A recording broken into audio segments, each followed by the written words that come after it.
अस्सलामुअलैकुम, मैं हूं अफसा कोमल। आप लोग जैसा कि सुन रहे थे, इलेक्शन डिले की बातें हो रही हैं। गवर्नर खैबर पख्तूनख्वा और मौलाना फजलुर रहमान साहब खुलकर माजी में अपने ख्यालात का इजहार बारहा मुतादिद बार करते आए हैं।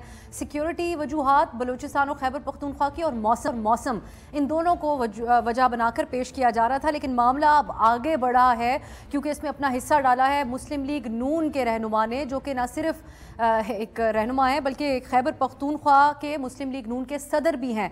अमीर मुकाम साहब की मैं बात कर रही हूँ। जिस तरह कि आप सुन रहे थे, डॉन के प्रोग्राम इन फोकस में नादिया नकी से उन्होंने गुफ्तगू की है इस वीकेंड पे, और उन्होंने कहा कि एक सिक्योरिटी की वजह तो है ही, लेकिन एक और वजह वो सर्द मौसम के हवाले से बहुत ही कैटेगोरिकली बयान कर रहे थे।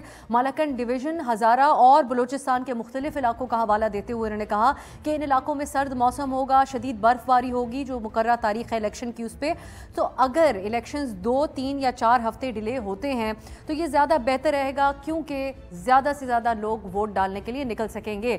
इस हवाले से और एक और जो मामला है वो हल्का बंदियों का है, और MQM बहुत वोकल है उसके ऊपर। एक और प्रेस कॉन्फ्रेंस आज हुई है। उनकी तरफ से बाकायदा तौर पर इल्ज़ाम लगाया जा रहा है सूबाई इलेक्शन कमीशन के ऊपर, और उसको पीपल्स पार्टी के हक़ में जानिबदार होने के इल्ज़ामात हर गुजरते दिन के साथ MQM की तरफ से बढ़ते जा रहे हैं। आज उन्होंने खालिद मकबूल सिद्दीकी साहब के अल्फाज यही थे कि वक्त पर इंतखाबात होने से ज़्यादा अहम है कि शफाफ इलेक्शंस हों।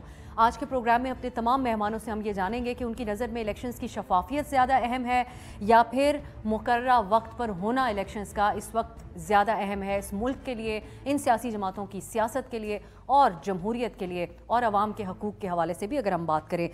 दूसरी तरफ एहतसाब का बयानिया है। मियाँ नवाज़ शरीफ साहब 2-3 मरतबा उन्होंने अपनी बात दोहराई है। वो ये कहते हैं कि जिन्होंने मुल्क को इस नहज पर पहुँचाया है उनको जवाबदेह होना चाहिए। और बिलावल साहब भी एहतसाब की बात कर रहे हैं। आप जानते हैं भुट्टो साहब की सज़ा के ख़िलाफ़ रेफरेंस का मामला है जो समात के लिए मुकर्रर है। एक तो उसको बराह रास्त नशर करने का मुतालबा किया गया है पीपल्स पार्टी के चेयरमैन की तरफ से। फिर साथ ही वो ये कहते हैं कि जो आइनी कानूनी गलतियाँ हुई हैं उनका तदारुक किया जाए और ज़िम्मेदारों को बेनकाब किया जाए।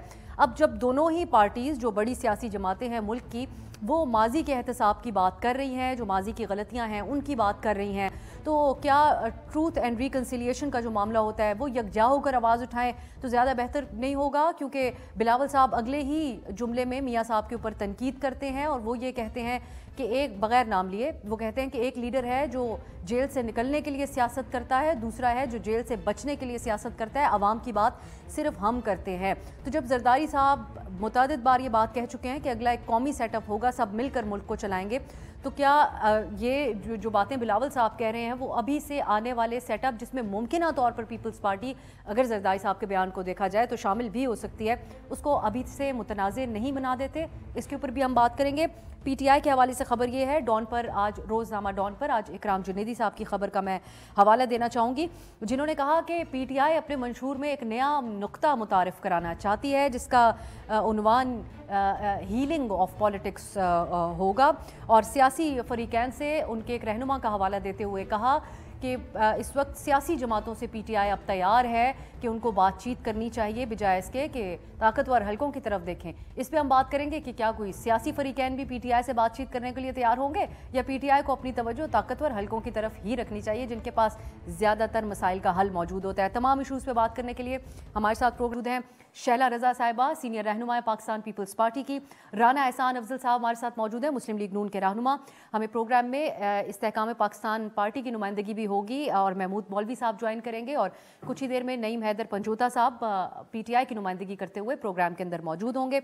आप दोनों का बहुत बहुत शुक्रिया। मैं आगाज़ राना साहब आपसे करना चाहूँगी, क्योंकि अब जो बात हुई है वो आपकी जमात की तरफ से सिर्फ एक रहनुमा नहीं बल्कि खैबर पख्तूनख्वा के मुस्लिम लीग नून के सदर अमीर मुकाम साहब की तरफ से हुई है।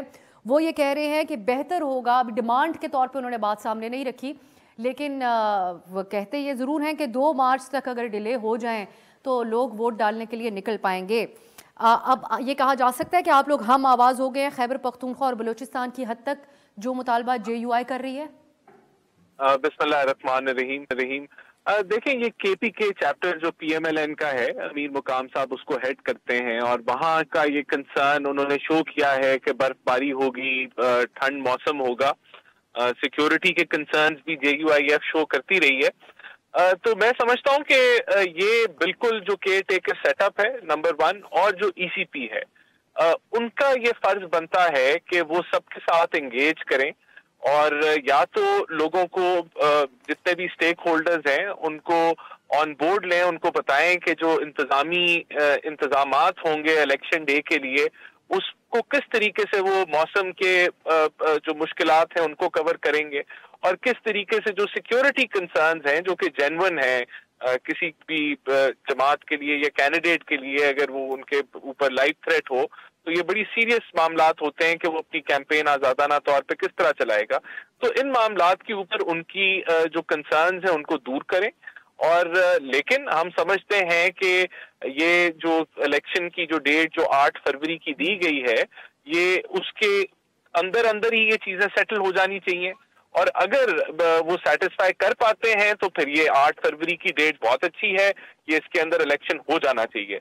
लेकिन अगर कोई ऐसा कंसर्न है, कोई एक आधा हफ्ता ऊपर नीचे मजबूरन करना पड़े तो वो एक ऐसी चीज है जिसके ऊपर मैं समझता हूं कि आप जब इलेक्शन स्केड्यूल जारी होगा तो वो फिर फाइनलिटी के साथ जारी होना चाहिए। मतलब उसके अंदर गुंजाइश पे गौर हो सकता है राना साहब अगर ये एड्रेस नहीं होते मसाइल तो।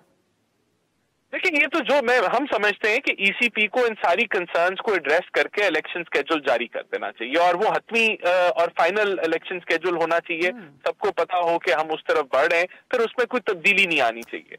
जी मैं शैला साहिबा की तरफ। शैला साहिबा, ये सर्द मौसम बर्फबारी से निमटने के लिए एक हद से ज़्यादा कोई टेक्नोलॉजी तो मौजूद नहीं है पाकिस्तान में, बिलखुसूस जिन इलाकों का वो हवाला दे रहे हैं, तो अब ये इसका तो क्या ही तदारुक हो सकता है। लेकिन राना साहब की गुफ्तगू आपने सुनी, वो कह रहे हैं इन तहफ़्फ़ुज़ात को दूर किया जाए। अब इसमें अगर गुंजाइश थोड़ा सा आगे बढ़ाने की भी इलेक्शन कमीशन के सामने निकल आती है या उनकी तरफ से, तो आप समझती हैं काबिल कबूल होगा या जो डॉट तारीख सुप्रीम कोर्ट ने दिलवाई है उसी के ऊपर इलेक्शन हो? देखिए, सुप्रीम कोर्ट खुद ही कह चुकी है कि अब इस तारीख को आगे पीछे नहीं किया जा सकता और वो ये भी कहा जा रहा है कि भाई जो 2-4 हलक़े हैं जहाँ पे यहाँ पे सर्दी होगी या बर्फ़बारी होगी उनके आगे पीछे कुछ सोचा जा रहा है। लेकिन जो असल मसला है कि प्रोग्राम जो है ये सारा ये ख़ुद ठंडा पड़ा हुआ है, मौसम से ज़्यादा इलेक्शन कैंपेन पे ठंड पड़ी हुई है मुख्तलिफ़ पार्टीज़ की और अल्हम्दुलिल्लाह सिर्फ पाकिस्तान पीपल्स पार्टी अपनी कैंपेन चला रही है। तो ये तो सोच समझ के एक डेट दी गई थी। अब इस पे 2-4 हल्कों की वजह से इसमें क्या बात आती है और सिक्योरिटी के मामलात तो ख़ासे हद तक अभी संभले हुए हैं, तो देखें क्या इस पे रहता है। लेकिन मैं ये समझती हूँ कि इलेक्शन वक्त पे भी होना चाहिए और ट्रांसपेरेंसी भी उसकी बरकरार रहनी अब चाहिए। एक और मामला है शैला साहिबा, इससे बड़ा मामला है MQM के लिए। ये सर्द मौसम का मसला ऑब्वियसली सिंध में तो नहीं है, लेकिन इससे ज़्यादा बड़े मसले के तौर पे खालिद मकबूल साहब सामने रख रहे हैं। वो कहते हैं कि जो हल्का बंदियाँ हुई हैं, इन हल्का बंदियों के साथ कैसा शफाफ इलेक्शन होगा। अब ये 42 अरब रुपए का खर्चा है, बहुत बड़ा खर्चा है पाकिस्तान जैसे मौशी हालात में। तो ये आपकी जमात के ऊपर इल्ज़ाम लग रहा है कि आपके हक़ में इलेक्शन कमीशन जो सूबाई है उन्होंने हल्का बंदियाँ और तमाम इशूज़ आपको मद्देनज़र रख के किए जा रहे हैं, दूसरों को सुनी नहीं जा रही सिंध में। देखिए, आज सईद गनी साहब ने इस्लामाबाद से प्रेस कॉन्फ्रेंस की है क्योंकि वहीं पे अपील लगती है और उन्होंने ये बताया भी है कि ईस्ट में सबसे ज़्यादा ऑब्जेक्शंस पाकिस्तान पीपल्स पार्टी को थे और एक ऑब्जेक्शन MQM को था, लेकिन उनके ऑब्जेक्शन को एड्रेस किया गया, हमारे ऑब्जेक्शन खारिज कर दिए गए हैं। तो हम क्या करें, इस्लामाबाद ECP के आगे धरना दें? तो हम तो ये बात ही नहीं कर रहे हैं। असूली तौर पे अगर आपके लिए ये सवाल उठ जाए कि इलेक्शन शफाफ होगा या नहीं होगा, तो एतराज़ तो अभी सामने रखना है या बाद में? देखिए, हमने भी जो है कुछ हल्का बंदियों पे ऑब्जेक्शंस किए थे, लेकिन एड्रेस सिर्फ MQM की हुई। हमारी ऑब्जेक्शंस जो हैं खातिर खा नहीं सुने गए या सुने गए तो उनको नहीं, उन पे अमल हुआ, उनकी बात को जो है अमल हुआ कि जैसे वो चाह रहे थे। तो फिर इलेक्शन कमीशन को तो आप पहले ज़रा वो कर दें। जहाँ तक हमारे ऊपर इल्ज़ाम है तो हमने अपनी पोजीशन वाजे कर दी। अच्छा, महमूद मौलवी साहब भी ऑब्जेक्शंस हैं, वेलकम कहती हूँ प्रोग्राम में। ठीक है शैला साहबा, और मेरे साथ इस्लामाबाद स्टूडियो में नईम हैदर साहब है। नईम हैदर साहब, पीटीआई का ये भी शिकवा है कि हम आपको कैंपेन उस तरीके से नहीं करने दी जा रही, लेकिन दीगर हवालों से भी आप लोगों के मसाइल, आपकी जो क़यादत है उसकी भी मौजूद है इस वक्त। ये सोच भी पीटीआई के अंदर मौजूद है कि डिले थोड़ा बहुत, जिस तरह ये लोग 2 हफ्ते 3-4 हफ्ते की बात करें, थोड़ा वक्त भी मिल जाएगा और केपी में मौसम भी बेहतर हो जाएगा। बहुत शुक्रिया जी, बड़ी नवाजिश आपने मौका दिया। आप साहब, गुजारिश ये है कि अब मेरा ख्याल में बहाने जो है ना वो ख़त्म कर देने चाहिए। कभी वेदर का बहाना, कभी सिक्योरिटी का बहाना, कभी फाइनेंस का बहाना, और ये बहाने जो है ना इसलिए ख़त्म कर देने चाहिए क्योंकि जो इनका दिल था कि नवाज़ शरीफ साहब को लाया जाए, उनके केसेस ख़त्म किए जाएँ, उनको बरी करवाया जाए, रेड कारपेट बिछाया जाए, तो वो उनका मकसद उस हवाले से भी पूरा हो गया। और इमरान खान साहब की हद तक जो इनका प्लान था कि उनको जेल में डाला जाए, वर्कर्स के ऊपर जो क्रैक डाउन किया गया है और स्टिल जारी है, तो वो भी इनका मकसद पूरा हो गया। अब इनके लिए तो ग्राउंड खाली है क्योंकि सर्द मौसम आपके सर्द इलाकों के वोटर के लिए, आप लोगों के लिए परेशानी नहीं कि कैसे? मेरा ख्याल में अब 2-2 स्वेटर जो है ना वो पहन लेने चाहिए। और कैसे? पहले जो आपने आइन के ऊपर हमला किया है दोनों सूबों में, वफाक में 13 महीनों के बाद इलेक्शन होने जा रहे हैं दोनों सूबों में, और अब वफाक में भी आप देख लें कि जो है टाइम पीरियड जो है पूरा हो चुका है, 90 डेज क्रॉस हो चुका है। तो अब मेरा ख्याल में ये बहाने नहीं करने चाहिए। इलेक्शन जो है, जो शेड्यूल है, उसको इलेक्शन कमीशन को चाहिए कि शेड्यूल अनाउंस करें। पहले उन्होंने डिस्क्वालिफिकेशन वाला मामला हमारे साथ किया हुआ है, इमरान खान साहब को नायल किया हुआ है, गैर कानूनी गैर आइनी एक नोटिफिकेशन उन्होंने निकाला हुआ है। उसके साथ साथ इलेक्शन कमीशन ने अगर फील्ड की बात दी जाए तो हमें तो कोई फील्ड हासिल ही नहीं है, बल्ले के निशान के ऊपर स्टिल जो है वो कब्जा जमा कर इलेक्शन कमीशन बैठा हुआ है। और इंटर पार्टी देखें, मैं यही गुजारिश कर रहा हूँ ना कि ये एक प्रोपेगेंडा किया जा रहा है कि जैसे पाकिस्तान तहरीक इंसाफ ने इंटर पार्टीज इलेक्शन ठीक नहीं करवाया और ये इन्होंने एक ऐसा जमहूरी तरीका नहीं अपनाया। ये गलत बात की जा रही है सिर्फ और सिर्फ इस चीज़ के लिए क्योंकि इन्होंने खुद धांधली करनी है ना, तो इसलिए ये फिर हमारे ऊपर ये हिट कर रहे हैं। अब इसकी मिसाल क्या है? फॉर एग्जाम्पल जो है 1960 से लेकर अब तक किसी के इंटर पार्टीज इलेक्शन को नहीं चैलेंज किया गया, नहीं कहा गया कि आपके इंटर पार्टीज इलेक्शन ठीक नहीं हुए। अब यहाँ पर मसला ये है कि 2022 के अंदर भी हमने जून में जो इंटर पार्टीज इलेक्शन करवाए थे वो बिल्कुल ठीक करवाए। थोड़ा वक्त मिल जाए तो आपको ज़्यादा फायदा नहीं देगा? नहीं, अभी भी तो कंसर्न है वक्त का फायदा, तो अभी भी हमने जरूरत तो आपको है वक्त की। मैं ये गुजारिश कर रहा हूँ ना, हम बिल्कुल तैयार हैं, पूरा पाकिस्तान तैयार है। मसला ये है कि फ्री एंड फेयर इलेक्शन अभी भी नहीं हो रहे, ठीक है, और होते हुए नजर नहीं आ रहे क्योंकि इस वक्त स्टिल जो है वो गोलियां चलाई जा रही हैं पाकिस्तान तहरीक इंसाफ के वर्कर्स के ऊपर जलसों के अंदर। और जो कल परसों ये लगातार जो हमारे कन्वेंशन हुए हैं उसमें भी वर्कर्स के ऊपर FIR दर्ज की गई हैं। हमारे लिए दफ़ा 144 लगा दी जाती है ज़िले के अंदर, और दूसरी तरफ वही बिलावल साहब उसी ज़िले के अंदर गए हुए हैं, उनके ऊपर कोई दफ़ा 144 नहीं है। मैं सिर्फ बिलावल साहब को क्रिटिसाइज़ नहीं कर रहा, मैं कहता हूँ कि तमाम जमातों को फील्ड हासिल होनी चाहिए। एक तरफ जो है वो मुकम्मल प्रोटोकॉल हासिल है, हमें फील्ड तो दे देना कम से कम, जलसों की, झंडे की, वो तो इजाजत दे देना। महमूद साहब की तरफ ऐसे इलेक्शन कौन मानेगा? महमूद साहब, आपके ख्याल में ये जो हल्का बंदियों के एतराज़ात हैं MQM की तरफ से हैं, बिलखुसूस मौसम और सिक्योरिटी खदशात, तीनों चीज़ों के ऊपर बात हो रही है, ये जो मुख्तलिफ सियासी जमातें कह रही हैं, आपकी नज़र में इनकी कोई अहमियत है कि इनकी बेसिस के ऊपर 2-4 हफ्ते डिले हो जाएं इलेक्शंस? बिस्मिल्लाहिर्रहमानिर्रहीम। देखिए, इनके ऊपर भी बहुत अहमियत है, मगर सब में ज़्यादा अहमियत कल का जो है राव अनवर साहब का प्रेस कॉन्फ्रेंस अचानक होना, और आज जो है नवाज शरीफ साहब के डेट को जनवरी के मेरे ख्याल से 24 तारीख को दे देना, ये जो है ये कुछ अलामात मुझे सही नज़र नहीं आ रहे। बर्फ़बारी और वो सब चीज़ें तो है, मगर क्योंकि इत्तफाक़ात है कि अचानक देखें कल राव अनवर साहब का ये प्रेस कॉन्फ्रेंस जो है वो डैमेज करने की कोशिश हो रही, डैमेज हो रहे हैं आसिफ जरदारी साहब, और आज जो है PMLN के जो नवाज शरीफ साहब हैं उनको जो है आज वो तारीख 24 का दे दी गई है, और उसके ऊपर भी बड़ा क्लियरेंस नहीं है। तो वो उन चीज़ों को और बर्फ़बारी और हल्का बंदी इन सब को मद्देनजर रखते हुए हम दुआ गो हैं कि अल्लाह करे इलेक्शन जो है टाइम पे हो जाए।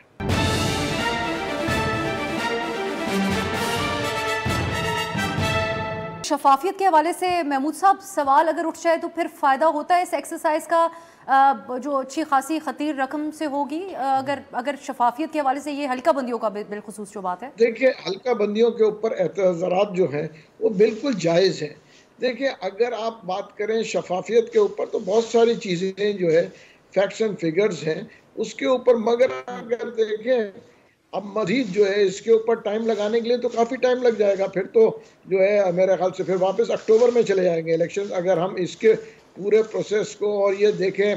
फिर जो है रमज़ान जो ईद के बाद है, ईद के बाद फिर अगर 1-2 माह और लगा लें तो मुहर्रम, तो फिर तो हम अक्टूबर की बात करेंगे। लोग कहेंगे कि फिर सितंबर अक्टूबर, ये फिर बहुत आगे चले जाएगा। देखिए, या तो इलेक्शंस हो जाएं टाइम पे, और अगर नहीं होने हैं तो ये फिर 2 साल तक ले जाए, क्योंकि इकोनॉमी को, मैं इकोनॉमी के हिसाब से कह रहा हूँ, उसको हम डिस्टर्ब ना करें। आज इकोनॉमी बड़ी स्टेबल हो गई है। आप देखें स्टॉक एक्सचेंज कहाँ से कहाँ पहुँच गया, डॉलर कंट्रोल हो गया, चीज़ों की कीमतें नीचे आ गई। अगर अनस्टेबिलिटी और ये जो मैं कहूँगा कि चीज़ें जो होंगी कि भाई आज हो रहा है कल हो रहा है, तो उससे जो है इकोनॉमी को बड़ा फ़र्क पड़ेगा। IMF का एजेंडा ऑलरेडी सामने है और बहुत सारी चीज़ें जो है इश्यूज़ हैं जिनके ऊपर देखें ना, अगर हम इसको टाइमली ना देखें तो इसके इफ़ेक्ट्स जो है आवाम पे बहुत बुरे आएंगे। उसकी वजह यह है कि महंगाई जब होगी तो आवाम जो है नुकसान पहुंचेगा आवाम को। तो मेरे ख्याल से जो भी डिसीजन लेना है या तो हो जाए या फिर आगे जाए। बड़ी वजाहत के साथ आप अभी तक जो आपके आर्ग्यूमेंट्स थे उसमें यही समझते हैं कि हों जो मुकर्रर तारीख है उसी हवाले से। राना साहब, महमूद साहब जिनके साथ जमात के साथ आप लोग पंजाब में सीट एडजस्टमेंट की बात कर रहे हैं, उनको भी यही मामला लग रहा है कि जनवरी की आखिर में जो तारीख है मियाँ साहब की, उसके अराउंड चीज़ें घूमती हुई नज़र आ रही हैं। बिलावल साहब जो खुल के आप लोगों के खिलाफ बयानबाजी कर रहे हैं, वो भी ये कहते हैं कि एक लीडर जेल से बचने के लिए और एक जो है वो निकलने के लिए सियासत कर रहे हैं, हम हैं सिर्फ जो आवाम की बात कर रहे हैं। ये कलेक्टिव सोच जो है इसको कैसे काउंटर करेंगे आप लोग इलेक्शन में? ये देखिए, सबसे पहली बात तो ये है कि इलेक्शन की डेट इलेक्शन कमीशन ने देनी है और बिल्कुल हर स्टेक होल्डर का राइट है कि अगर उसके कंसर्न्स हैं वो अपने कंसर्न्स को हाईलाइट करे। अगर केपी के रीजन में बर्फबारी से वोटर टर्नआउट इम्पैक्ट होता है तो ये एक जेन्युइन कंसर्न है। इसका मैंने जिस तरह कहा कि जिम्मेदारी ईसीपी की है, जिम्मेदारी केयर टेकर निज़ाम की है, कंसर्न को दूर करें, वो स्टेक होल्डर्स से एंगेज करें और इन कंसर्न्स को दूर करें। इसी तरह अगर किसी जमात का ये कंसर्न है कि उसके जो कैंडिडेट्स हैं उनको टारगेट किया जा रहा है, उनके ऊपर खुद हमले हो रहे हैं, टेररिज्म है या कोई और कंसर्न्स है लॉ एंड ऑर्डर के, तो ये भी ईसीपी की जिम्मेदारी है और केयर टेकर निज़ाम की जिम्मेदारी है कि वो उससे एंगेज करे और उनके कंसर्न्स दूर करें। हमारा मौक़िफ़ बिल्कुल वहीं 8 फरवरी के ऊपर खड़ा है। हम समझते हैं कि इलेक्शन फर्दर डिले नहीं होने चाहिए। इन कंसर्न्स को दूर करते हुए इलेक्शन कमीशन को चाहिए है कि जब वो अपना एक स्केड्यूल अनाउंस करता है तो उसको फॉलो थ्रू करे। और अब देखें, हमारे लिए, हम हल्के की सियासत करते हैं यहाँ पंजाब फैसलाबाद में, अब ये बड़ा हमारे लिए ज़रूरी है कि हमें पता हो कि इलेक्शन डेट क्या है। हमने अपनी कैंपेन्स लॉन्च कर दी हुई हैं और अभी तक हतमी जो है वो फैसला इसके ऊपर स्केड्यूल अनाउंस होना बाकी है। तो ये इलेक्शन कैंपेन्स बड़ा एक टायरिंग प्रोसेस होता है। बिलावल साहब की बात का भी तो जवाब दे राना साहब, वो ये कैटेगोरिकली अब ये बात कह रहे हैं कि ये जेल से बचने के लिए अपने अदालती मामलात के गिर्द घूम रही है, मियाँ साहब के अराउंड उनकी पॉलिटिक्स। वो कहते हैं मुझ पर तो कोई मुकदमात नहीं है। अपने आप को बिलावल साहब ऐसे प्रेजेंट कर रहे हैं आजकल कि मैं हूँ क्लियर, मेरा नाम है क्लीन और मैं एक नौजवान भी हूँ। देखिए, बिलावल साहब एक एग्रेसिव स्टांस ले रहे हैं, वो एक बयानिया बनाने की कोशिश कर रहे हैं, लेकिन मेरे ख्याल से जरदारी साहब ने बड़ा क्लियरली जो है चीज़ों को क्लियर कर दिया है कि बिलावल साहब को कोई इतना सीरियस लेने की ज़रूरत नहीं है। उनके जब खुद वालिद साहब उनको सीरियस नहीं लेते। और देखें, बात यह है कि वो लेवल प्लेइंग फील्ड की बात करते हैं। लेवल प्लेइंग फील्ड का इल्ज़ाम तो पीपल्स पार्टी पे खुद लगा हुआ है सिंध के ऊपर। पहले वो उसका जवाब तो दे दें, फिर वो बाकियों के ऊपर इल्ज़ामात लगाएं। वो कहते हैं कि इलेक्शन की डेट इसलिए डिले हुई क्योंकि एक फर्द को जो है एडजस्ट करना था, मियां नवाज शरीफ को, जबकि वो खुद जो है उन्होंने जो है काउंसिल ऑफ कॉमन इंटरेस्ट के अंदर उनकी जमात ने यूनानिमसली फैसला किया कि आप सेंसस को नोटिफाई करेंगे, जिसकी वजह बनी कि इलेक्शन डिले हुए। तो आप जहां खुद जिम्मेदारी ले नहीं रहे, आप जब हुकूमत में थे तो तब आप तारीफें करते थे शहबाज शरीफ की, PMLN की, और आज आप उसको तनकीद का निशाना बना रहे हैं और तोपों का रुख आपने हमारी तरफ किया हुआ है। तो ये सियासी बयानिया जो बिलावल साहब बना रहे हैं, इसको अवाम कैसे मानेगी? अवाम जानती है कि 6 महीने पहले आपके क्या बयान थे और आज आपके क्या। जी जी जी शैला साहिबा, जो जरदारी साहब ने बयान दिया उस दिन, उसके बाद से यही एक रिस्पांस है। हम जो भी बिलावल साहब का बयान कोट करते हैं उसके जवाब में कहा जाता है उनकी बात को कौन संजीदा ले, क्योंकि उनके वालिद साहब खुद कह चुके हैं कि वो अभी सीख रहे हैं। तो आप नहीं समझती कि आपके चेयरमैन साहब ये जो हर रोज़ बयानात देते हैं, हमारे मीडिया की जीनत भी बनती है, वो बस दीवारों से ही बातें कर रहे होते हैं, उनकी अपनी पार्टी के अंदर इस चीज़ की सपोर्ट नहीं है, बिलखसूस उनके वालिद साहब और पार्टी के शरीक चेयरमैन साहब की तरफ से। वालिद साहब का जिसने पूरी तरह से इंटरव्यू सुना है वो समझता है कि वो क्या कह रहे हैं। जिसने नहीं समझना वो उसमें से जुमले ले रहा है। वो कह चुके हैं कि इसने अपनी पहचान वजीर खारजा की हैसियत से बनाई है, और अगर किसी को नहीं समझ आ रहा तो ना समझ आए। हमारी पार्टी का चेयरमैन है, MNA है, इलेक्टेड होके आया है, आवाम से बात कर रहा है, बंद कमरे में इलेक्टेबल्स से नहीं मिल रहा, आवाम से बात कर रहा है, आवाम के पास अपना मैसेज लेके जा रहा है। जिसको जो लग रहा है लगे। अगर दूसरों के जलसे में लोग नहीं हैं, दूसरी पार्टीज के नारे लग रहे हैं, तो हमें इससे क्या। अगर लोग अभी तक मुझे क्यों निकाला के मूड से नहीं आए हैं और उनकी इलेक्शन कैंपेन पे ठंड मौसम नहीं, ठंड पै गई है, तो हम क्या करें। हम तो अपना टिकट होल्डर से बात करें शैला साहबा। मियां साहब हर रोज मिल रहे हैं टिकट होल्डर से, हमारे यहाँ ये काम काफी पहले हो चुका है और हो भी रहा है मुख्तलिफ लेवल पर। अकेले ही आदमी को फैसले नहीं करने हैं, हमारे यहाँ ये काम हो चुका है। हमारा बयानिया ये नहीं है, हमसे ज्यादा किसका बयानिया होगा जिसने अपने 2 लीडर्स की लाशें उठा ली। हमसे ज्यादा किसका बयानिया होगा कि हमारे साथ क्या किया गया, जिसके लोगों की कमर पे 84,480 कोड़े पड़े। हमारे लोगों से ज्यादा क्या बयानिया होगा जिनके आधे वक्त जेलों में कटे। हमें सिर्फ यही बयानिया रखना है क्या? तो बयानिया है नहीं तो ठंड पाएगी ना फिर प्रोग्राम पे। तो मैं अच्छा एक और कहना चाहती हूँ, ये प्रोग्राम वाला तो जो एक बात और कहती है, मेरे ब्रेक की तरफ जाना है। शैला साहब कैटेगोरिकली ये बताइएगा कि इस वक्त ये सिस्टम और तमाम ये निगरान सेटअप वगैरह सब मियां साहब के हक में रिग्ड है, ये आपका आप लोगों का इस वक्त एतराज और इल्जाम है या ये नहीं है? क्योंकि जरदारी साहब कुछ कह रहे हैं, बिलावल साहब कुछ कह रहे हैं, ये आप इस पे एक लाइन में रिस्पॉन्ड करें। मैं इसमें नहीं जा रही कि जरदारी साहब क्या कहें और बिलावल साहब क्या कहें। मैं जिसकी भी राय सुन रही हूँ, जो इस मुल्क में सियासत पे जो है अपना एनालिसिस देते हैं, वो इस वक्त हैरान हैं कि नवाज शरीफ साहब ने सियासत में कुछ नहीं सीखा। वो उसी पे खड़े हैं और वो उसी तरह सियासत करना चाहते हैं। और बहुत सारी पार्टीज़ ये देख के कि वो ये प्रिटेंड कर रहे हैं और उनको इशारा है कि भाई आपको लाया जाएगा, उनके डब्बे में उनकी गाड़ी में सवार होके लटक लटक के अपनी जगहें बनाने की कोशिश कर रहे हैं। तो अगर ये तर्ज सियासत है तो हम इस पर बात तो करेंगे। हम किसी की किरदार कशी तो नहीं कर रहे। एक कैंपेन है जिसमें हम किसी की तर्ज सियासत पे बात कर रहे हैं, उनके बयानिए पे बात कर रहे हैं। एनालिसिस और भी बहुत कुछ कह रहे हैं शैला साहब। अगर आप ये सारी बात सिर्फ बेस्ड ऑन योर एनालिसिस कर रही हैं जो दूसरे लोगों की तरफ से दिया जा रहा है, ब्रेक की तरफ जाते हैं। बहुत से लोग ये एनालाइज कर रहे हैं कि मियां साहब ने कैसा कमबैक किया सियासत के अंदर, ही ऑलवेज मेक्स अ कमबैक, इसकी तारीफ है। तो एक ब्रेक की तरफ जाते हैं। अगर ये आपके लिए ओपिनियन अहम है, इसको भी क्या आप अहमियत दे रही हैं कि उन्होंने सियासत तो की है जिस तरीके से अपना कमबैक किया है और अब एहतसाब की बात भी दोहराना शुरू कर दी है, जो कि आपके चेयरमैन साहब भी कर रहे हैं। शॉर्ट ब्रेक, वापस आएंगे, इस पर बात होगी।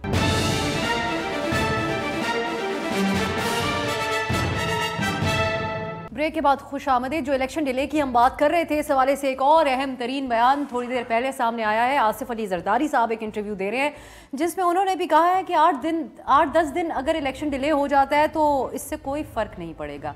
एक और बड़ी स्ट्रॉन्ग आवाज़ इस हवाले से आ चुकी है। तो ऐसा बज़ाहिर नज़र आ रहा है कि ज़्यादातर सियासी जमातें बड़ा कैजुअली इस हवाले से बात करना शुरू हो गई है। पहले पत्थर पर लकीर थी कि इलेक्शन या तो अपनी आइनी मुद्दत में हो, अब डिले हो ही चुके हैं तो सुप्रीम कोर्ट की दी तारीख के ऊपर हो। नईम साहब, ये बयान आपको कैसा लगा? और इसके साथ जो बिलावल साहब सियासत कर रहे हैं काफ़ी दिन से, उसमें एक झलक आ रही है कि जो पीटीआई की एक स्पेस है इस वक्त, जो एक खला मौजूद है, वो भी फिल करने की वो कोशिश कर रहे हैं, क्योंकि अपने आप को प्रेजेंट करते हैं कि मेरे ऊपर कोई केस नहीं है। और बाकी सब जिस अंदाज में पीटीआई सियासत करती थी कि हम एक तरफ बाकी सारे दूसरी तरफ हैं, तो आप क्या कहेंगे उनकी सियासत के हवाले से और जरदारी साहब के इस बयान के हवाले से? बहुत शुक्रिया जी। गुजारिश ये है कि मेरा ख्याल में उनकी तरफ से जो ऐसा बयान आया है वो उन्हें नहीं देना चाहिए था, और इसके ऊपर सुप्रीम कोर्ट ने अपने हुक्म के अंदर लिखा था कि ये बात भी अब कोई डिस्कस ना करे कि 8 के बाद इलेक्शन होंगे। तो उसके ऊपर उन्होंने कहा था कि हम एक्शन लेंगे। अब देखते हैं उनके ऊपर क्या एक्शन होता है। टाइम जो है वो दिया गया है, उस 8 जो है उस तारीख को होने चाहिए इलेक्शन, क्यों आगे लेकर जा रहे हैं?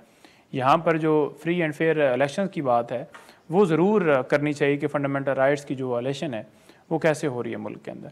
अगर हमारी हद तक बात की जाए तो हमने इलेक्शन कमीशन से भी जो है वो बिल्कुल रजू किया, जैसे कि राना साहब फरमा रहे थे, और हमने उनको अपनी आइनी ज़िम्मेदारियाँ निभाने के लिए ये गुजारिश की, और उन्होंने फिर आगे जो है वो निगरान वज़ीर आज़म को जनाब वो लेटर लिखा है, लेकिन उसके ऊपर इम्प्लीमेंटेशन कोई नहीं होती है। वैसे तो अदालत की दी हुई तारीख है और इसके ऊपर हमें तबसरा भी इसके ऊपर अदरवाइज करने की इजाजत नहीं है जी, लेकिन 8-10 दिन से फर्क कोई पड़ेगा, ये मैं जानना चाहूंगी। देखिए फ़र्क जो है ना वो एक दिन से भी पड़ता है, जब 90 डेज के अंदर आपने नहीं, अब देखें वो एक बाकायदा तौर पर डिस्कशन के बाद एक डेट तय होगी ना, तो उसके अंदर क्या मसला है, क्यों लेट किया जा रहा है, और ये बहाने नहीं होने चाहिए। जो टाइम दिया गया है, अब 8-10 दिन बाद खरीदी तो कोई नहीं खत्म होने वाली, या 8-10 दिन बाद 8-10 दिन के अंदर अंदर कोई जो सिक्योरिटी के हालात हैं वो तो कोई नहीं ठीक होने, या कोई खजाना जो है वो तो नहीं भर जाएगा 8-10 दिन के अंदर।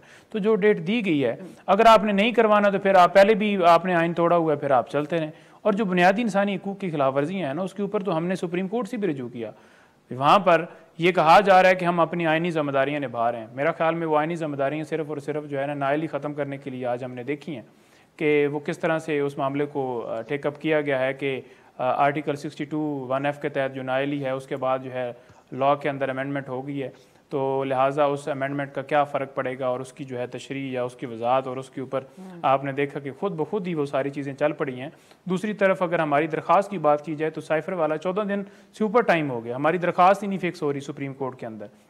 और अगर फंडामेंटल राइट्स के हवाले से हमारी दरख्वास्त है, उसके ऊपर रजिस्ट्रार ऑफिस इस्तराज लगा रहा है। हम लेटर लिखते हैं तो वो कहते हैं जी कि हमें एक सियासी जमात है जिसने ये लेटर लिखा है। सियासी जमात ने ये नहीं कहा कि इमरान खान खुद कह रहे हैं कि मुझे अंदर से बाहर निकालें, या मैं लंदन जाना चाहता हूँ, या मैं कोई इस तरह की कोई डील करना चाहता हूँ, या मैं बड़ा तंग पड़ गया हूँ। बल्कि उन्होंने कहा है कि जो मुल्क के अंदर जुल्म हो रहा है, जो हमारे बहनों के साथ, हमारे भाइयों के साथ, ख़वातीन के साथ, जो बच्चों के साथ जो इस वक्त ट्रीट किया जा रहा है, 100 से ज़्यादा लोग हमारे ज़ख्मी हुए जब इमरान खान साहब को 9 मई को अगवा किया गया, 25-26 के करीब हमारे लोग शहीद हुए, 4 लोग जो हैं हमारे पैरालाइज हुए, कोई FIR कोई एक नहीं हुआ किसी। महमूद साहब की तरफ जाती हूँ। महमूद साहब, आप ये बता सकते हैं कि नून लीग से जो सीट एडजस्टमेंट की बातें हो रही थी उसके हवाले से आप हमें क्या बता सकते हैं, कुछ तय हुआ है आप लोगों के दरमियान?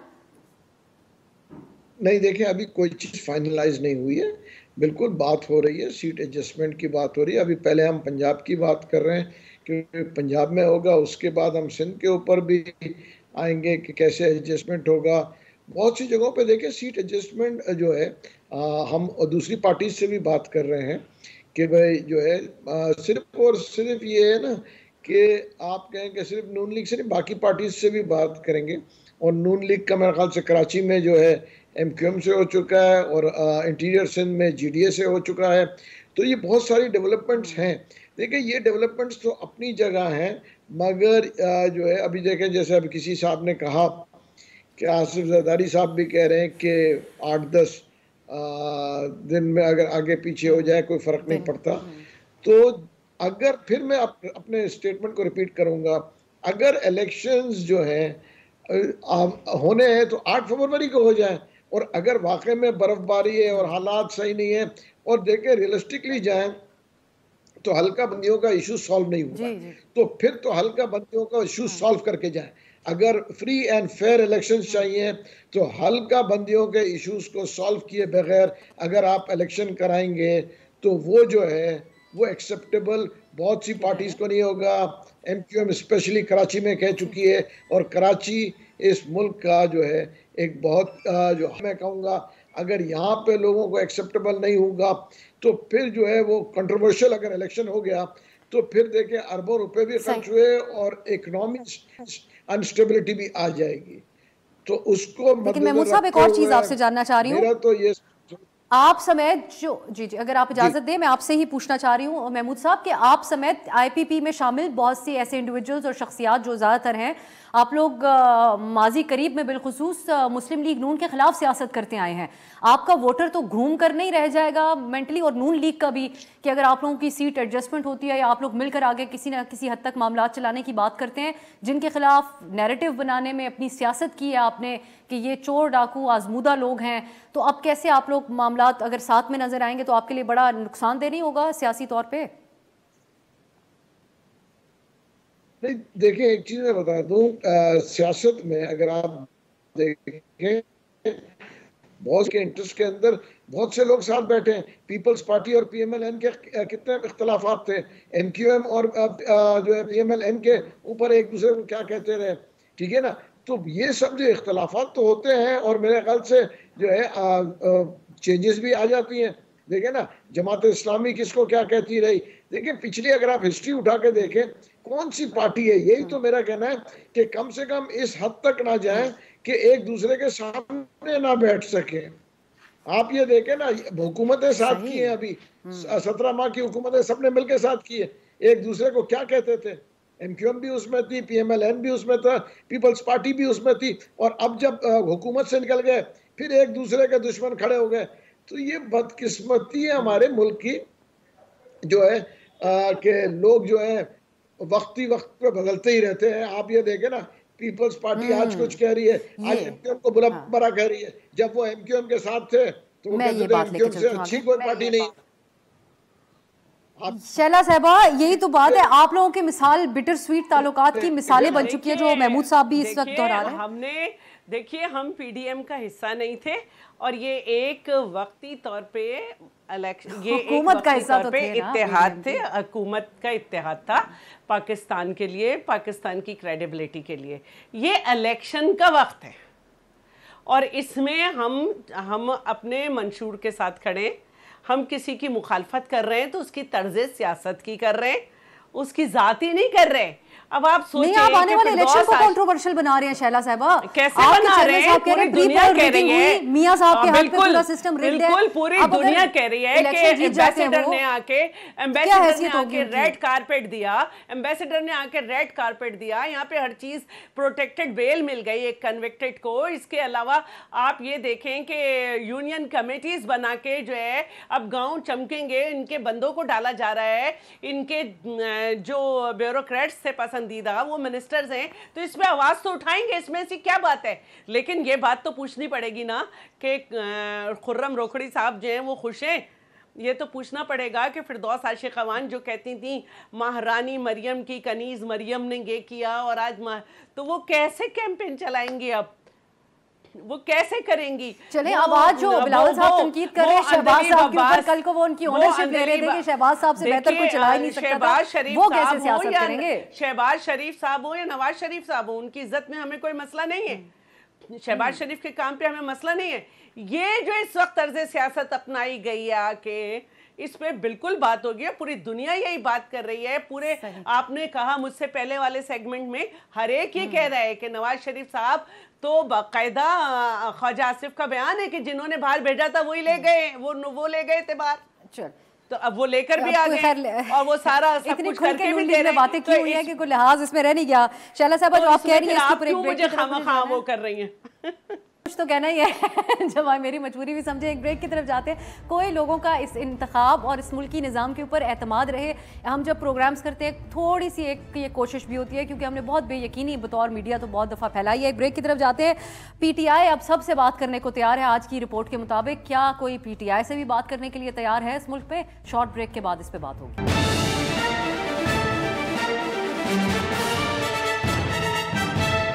ब्रेक के बाद खुश आमदीद।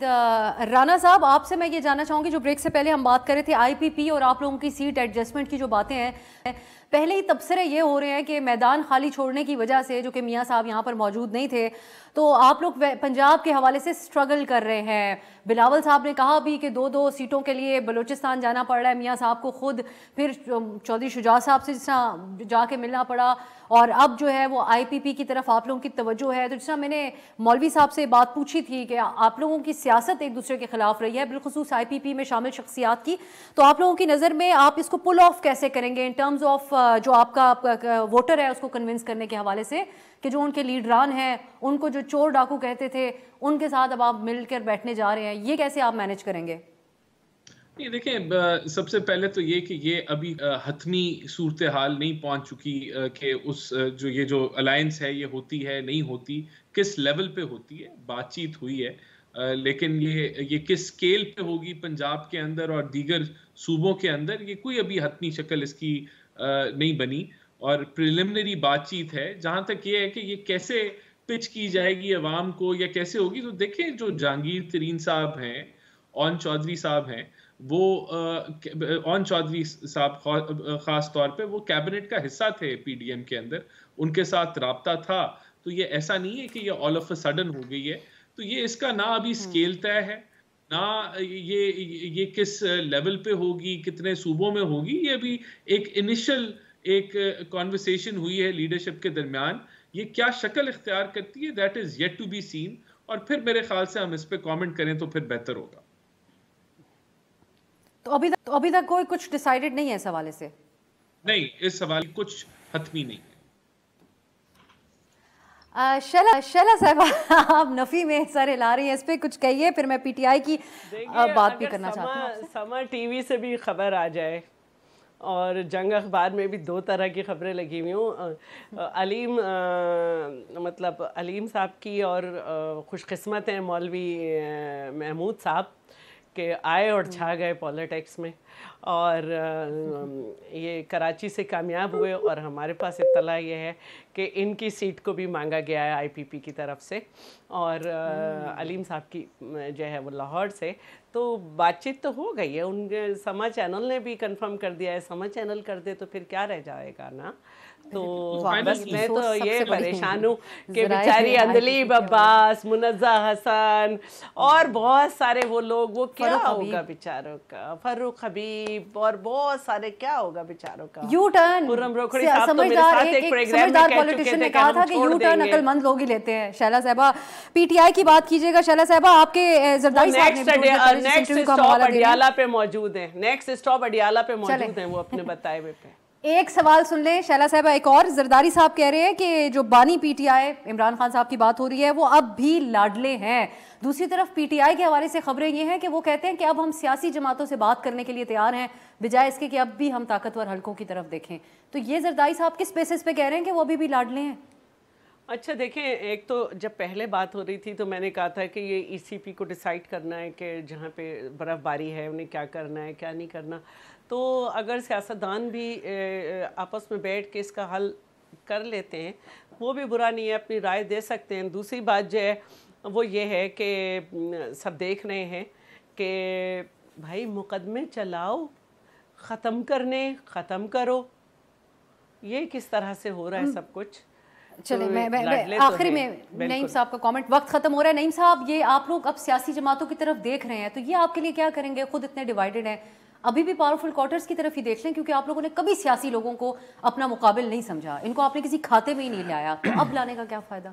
देखिए, इमरान खान साहब पहले भी अवाम की तरफ देख रहे हैं, अब भी अवाम की तरफ देख रहे हैं, और अवाम इमरान खान के साथ खड़ी है, ये कहीं और देख रहे हैं, और शायद इनको गलत लारे लगे हुए हैं। कह रहे हैं लाडले हैं अभी भी वो। देखें, लाडले की बात अगर की जाए ना, तो लाडला अगर इमरान खान होता ना, तो इमरान खान को ये सारे मिलकर ना निकालते। आपने बयान देखा कि वो कह रहे हैं कि जो शहबाज शरीफ साहब है उनकी हुकूमत को बनाने में मेरा किरदार है। बिल्कुल आपका किरदार है, सिंध हाउस बड़ी, सबको पता है कि क्या हुआ है वहाँ पर, आपका किरदार है।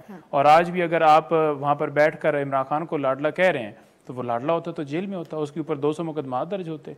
आपने उसके ऊपर वो मुकदमात बनाए हैं अपनी सिर्फ अनाब को तस्कीन देने के लिए। क्या बात करेंगे? देखिए, बात हमारी अवाम से है, और हम अवाम में, अवाम को आप बिल्कुल जो आपने जुल्म किया हुआ है मुल्क के अंदर, तो फिर वो उसके ऊपर से अडियाला में बैठे हैं, आप अवाम से नहीं है, ज़हीरुल इस्लाम ने कहा था। देखिए, अडियाला जेल में बैठे हुए बंदे ने बिल्कुल कहा है कि मैं बिल्कुल डील नहीं करूंगा, मैं कोई चोर हूँ जो भागूंगा, डील करूंगा या किसी से बात करूंगा।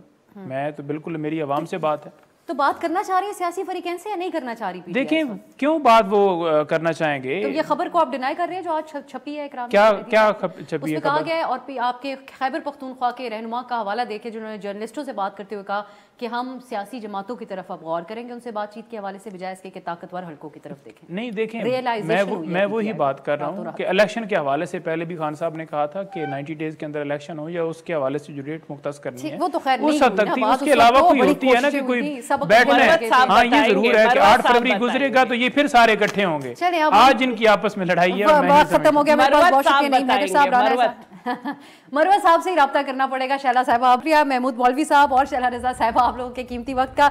इलेक्शन डिले की जो बात हो रही है, हम आने वाले दिनों में देखते हैं नाजरीन कि ये मामला कैसे डेवलप होता है, क्योंकि अदालती अहकामात की वजह से हम इसके ऊपर कोई सवाल उठाने की पोजीशन में इस वक्त नहीं है। तमाम मेहमानों की गुफ्तगू आपने अलबत्ता इस हवाले से मुलाहिजा कर ली। आज के लिए इजाज़त दीजिए, खुदा हाफिज़।